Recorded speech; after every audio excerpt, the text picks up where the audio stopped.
Hi everyone, welcome back to my another blog. আমরা ডাল lake থেকে সোজা চলে গিয়েছিলাম খাবার খেতে, মানে লাঞ্চ করতে। লাঞ্চ কোথায় করেছি? একটা পিওর বাঙালি ধাবা কম কি বলে হোটেল বা রেস্টুরেন্ট, যাই হোক সেখানে।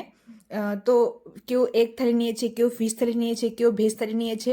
ভেজ থালি তো পিওর ভেজ নয়, সেই মুড়িখণ্ড, আলু পোস্ত, ডাল এসবই ছিল। যাই হোক, খাবার মোটামুটি ভালোই ছিল। খেয়ে আমরা চলে গিয়েছিলাম নেক্সট কোথায় যাচ্ছি। যাচ্ছি হলো লাল চক, মানে যেটা হলো বাজার।